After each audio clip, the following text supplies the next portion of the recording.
प्रिय प्रबुद्ध दर्शकों, कोटि कोटि आशीर्वचन और स्नेह के साथ आज के इस गोष्ठी में आपका स्वागत है। आज हम लोग इंसानी जीवन के सबसे रहस्यमय और सदा सत्य विषय मृत्यु पर चर्चा करेंगे। जैसा कि हम सभी लोग अपने अंत के बारे में अवश्य जानना चाहते हैं कि हमारी मृत्यु की अवस्था कैसी होगी। इस विषय पर हमारे महान ऋषि और अनुसंधानकर्ताओं ने बहुत ही गहराई से अन्वेषण कर कुछ तथ्य और सूत्र बताए हैं। इन्हीं तथ्य और सूत्रों पर आज हम चर्चा करेंगे। सर्वप्रथम गरुड़ पुराण के अनुसार शरीर के 9 द्वार होते हैं, जिसमें से शरीर से प्राण बाहर निकलता है। ये द्वार हैं दोनों आँखें, दोनों कान, मुख, दोनों नासिकाएं और शरीर के दोनों उत्सर्जन अंग। इसमें से किसी एक द्वार से ही मृत्यु के दौरान व्यक्ति के प्राण निकलते हैं। इसके अनुसार जिस व्यक्ति ने पूरा जीवन अपने कर्तव्य को पूरी निष्ठा से पूरा करने में व्यतीत कर दिया हो, या फिर जिसने अपना पूरा जीवन भगवान की भक्ति में लीन कर दिया हो, उनके प्राण नाक से निकलते हैं। नाक से प्राण निकलना बहुत ही शुभ माना जाता है, क्योंकि ऐसा उन्हीं लोगों के साथ होता है जो सदाचारी आत्मा होते हैं। जिस व्यक्ति के जीवन में अपना पूरा जीवन धर्म के मार्ग पर चलकर व्यतीत किया हो, उस व्यक्ति के प्राण मुख से निकलते हैं, इसलिए मुख से प्राण निकलना भी अच्छा माना गया है। जो व्यक्ति जीवन को लेकर मोहग्रस्त हो, जिसे जीने की बहुत अधिक इच्छा हो और जिसे अपने परिवार से बहुत अधिक लगाव होता है, ऐसे व्यक्ति के प्राण आँखों से निकलते हैं और इसलिए आँखें खुली रह जाती है। ऐसे लोग अपना प्राण मोहवश त्यागना नहीं चाहते, लेकिन यमराज बलपूर्वक उनके प्राण हरण कर लेते हैं। वैसे व्यक्ति जो हमेशा स्वार्थी रहा हो, जिसने जीवन भर सिर्फ अपने और अपने के लिए काम किया हो, अपना अधिकतर समय धन दौलत कमाने में लगा दिया हो, जिसने कभी जन कल्याण नहीं किया, जिसने काम वासना को प्रमुखता दी, ऐसे लोग जब मृत्यु के समय यमदूत को देखते हैं तो घबरा जाते हैं और घबराहट में उनके प्राण नीचे की ओर सरकने लगते हैं। यही कारण है कि उनके प्राण नीचे के उत्सर्जन अंग यानी मल द्वार एवं मूत्र द्वार से निकल जाते हैं। ऐसे लोग मरते समय मल मूत्र का त्याग कर देते हैं। गरुड़ पुराण के अनुसार यमराज के दूत ऐसे लोगों की आत्माओं को पास में बांध देते हैं और अपने साथ घसीटते हुए ले जाते हैं। भारतीय ज्योतिष्य परंपरा में अष्टम भाव को मृत्यु का भाव माना गया है। इसमें ज्योतिष्य के प्रमुख लाल किताब के अनुसार अष्टम भाव में कौन से ग्रह बैठने पर व्यक्ति का कैसा स्वभाव होता है, पहले वह देख लेते हैं, फिर उस व्यक्ति की मृत्यु किन कारणों से कैसी होती है उस पर चर्चा करेंगे। अगर किसी जातक के 8वें भाव में सूर्य बैठे हैं तो उनको पुत्र कम होती है, आँखों की रोशनी खराब हो जाती है। ये लोग लड़ने और बातचीत करने में निपुण होते हैं, अच्छे स्वरूप वाला होते हैं। ये लोग हमेशा अपने जीवन में कमी ही महसूस करते रहते हैं। अगर किसी जातक के 8वें स्थान में चंद्रमा बैठे हों तो होते तो बुद्धिमान हैं, परंतु हमेशा बीमार रहते हैं। ये भी लड़ने और फरार करने का शौकीन होते हैं, लेकिन ये दो दान करने वाले, खुशमिजाज, मानसिक कार्यों में व्यस्त, अल्पायु होते हैं। अगर 8वें भाव में मंगल बैठा हो तो ऐसे जातक कम पुत्र वाला, नेत्रों को कष्ट, खर्चीला, कर्ज में डूबा रहने वाला, जनेंद्रियों की बीमारी वाले, पुराने वस्त्र पहनने वाले, बहुत से व्यक्तियों पर शासन करने वाले और मतलबी होते हैं। अगर 8वें भाव में बुध बैठा है तो अपने अच्छे गुणों के कारण यश और मान सम्मान प्राप्त करते हैं। ऐसे लोग नेता, धनवान और नम्र स्वभाव का, लेकिन बहुत बोलने वाले होते हैं।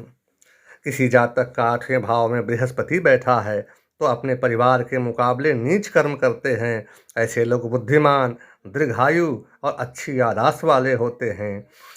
यदि किसी जातक का 8वें स्थान में शुक्र बैठा है तो शारीरिक रूप से बलवान, सांसारिक वस्तुओं से भरपूर, धनवान, आराम की जिंदगी जीने वाला, परंतु अपने कार्यों की वजह से बदनाम होने वाले होते हैं। इनको पेशाब संबंधी रोग भी होती है।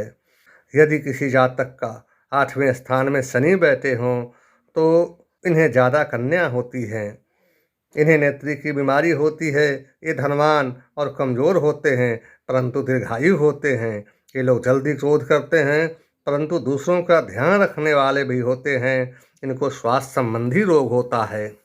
अगर जन्म कुंडली में 8वें भाव में राहु बैठा है तो देखने में बीमार सा, जीवन में बहुत सी परेशानियां आए, बदनाम होते हैं, बोलने में इधर का बात उधर करते हैं। ऐसे जातक का मृत्यु भी कष्टदायक होती है। अगर केतु बैठा हो तो ऐसे लोग दूसरे की पत्नी या पति और उसके धन का उपयोग करते हैं। देखने में बीमार सा लगते हैं, अति लोभी होते हैं और इनके आचरण संदिग्ध और बुरा होता है। हस्तरेखा सिद्धांत के अनुसार अगर जीवन रेखा तिरछी हो और अंत में शुक्र की तरफ मुड़ जाए तो जातक की मृत्यु भारी खर्चे और लंबी बीमारी के बाद होती है। ऐसे जातक का वास्तविक बीमारी अंतिम काल में ही मालूम पड़ता है। इसके पहले इलाज करता अनुमान के आधार पर ही इलाज करते हैं।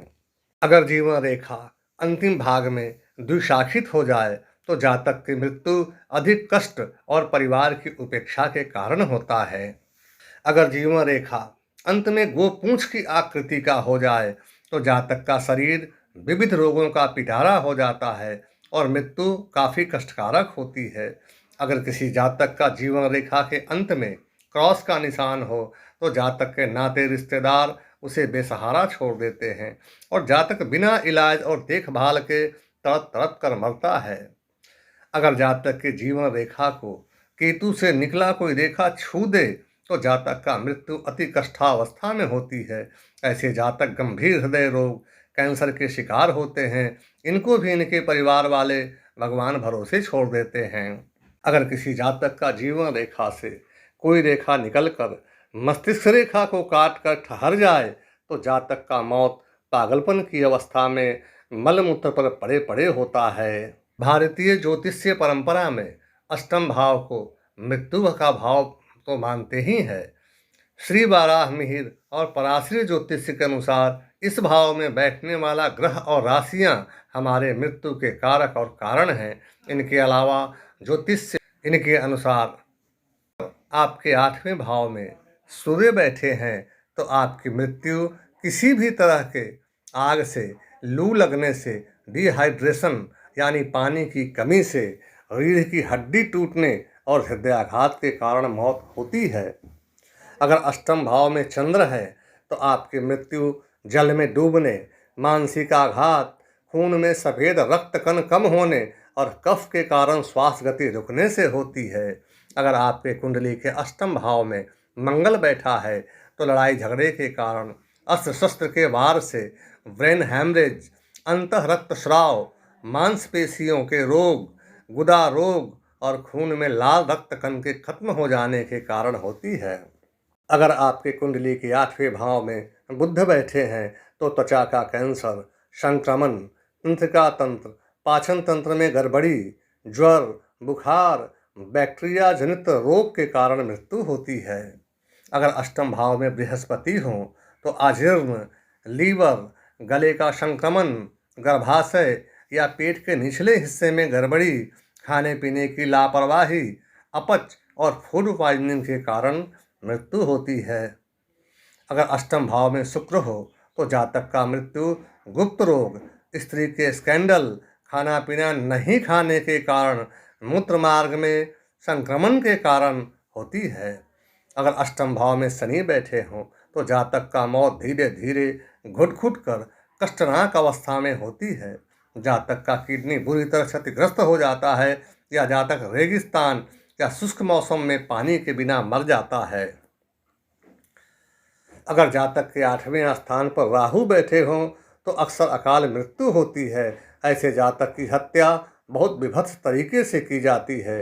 इसके अलावा कैंसर, दिमाग में रक्तस्राव, बहुत बुखार और कुष्ठ आदि रोग के कारण इनकी मृत्यु हो जाती है। अगर अष्टम में केतु बैठा हो तो गर्भाशय की बीमारी, कैंसर, दिल की बीमारी, नसों की बीमारी, खून की कमी या बीमारी की पहचान न होने के कारण, मेडिकल रिएक्शन के कारण दुखद और कष्टदायी मृत्यु होती है। अगर केतु अशुभ है तो जातक के शरीर में कीड़े तक पड़ जाते हैं। अगर अष्टम भाव में एक से अधिक ग्रह बैठे हों तो जो ग्रह ज़्यादा बलवान है उसके कारण मृत्यु होती है। अगर अष्टम में चर राशि मेष, कर्क, तुला और मकर बैठी हो तो जातक का मृत्यु अपने जन्म स्थान से दूर, परदेश या दूरस्थ स्थानों पर होती है।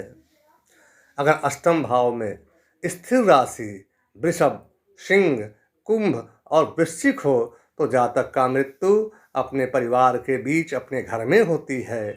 अगर आठवें भाव में मिथुन, कन्या, धनु और मीन जैसी द्विस्वभाव राशियां हो तो जातक की मृत्यु यात्रा के समय या इलाज के लिए हॉस्पिटल जाते समय मार्ग में ही हो जाती है।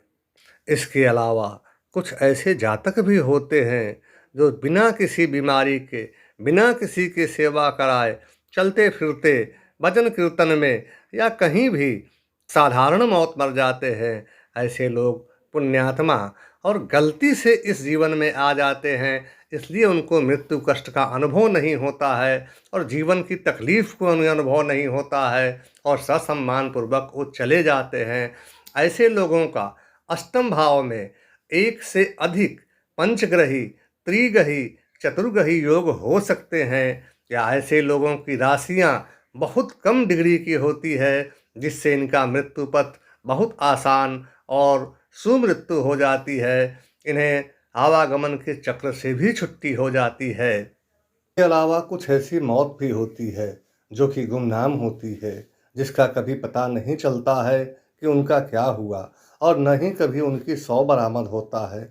यह बहुत रेयरेस्ट और अपवाद ही होता है, लेकिन यदा कदा ऐसा भी होता है। यह स्थिति तब बनती है जब जातक के आठवें भाव में शनि, राहु और मंगल चर राशि मेष, कर्क, तुला या मकर में बैठती है। चर राशि जातक को अपने निवास से दूर ले जाती है। मंगल दूरस्थ और दुर्गम स्थान पर जाने का साहस देता है। राहु मौत को रहस्यमय बनाता है और शनि उस पर गुमनामी का साया डाल देता है।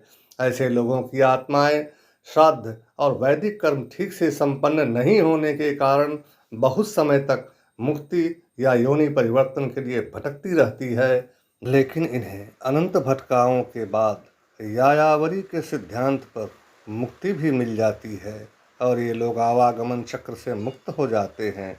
इसी को कबीरदास ने कहा है कि मरनो भला विदेश में जहान अपनों कोय, माटी खाए जनावरा महा महोत्सव होए। धन्यवाद।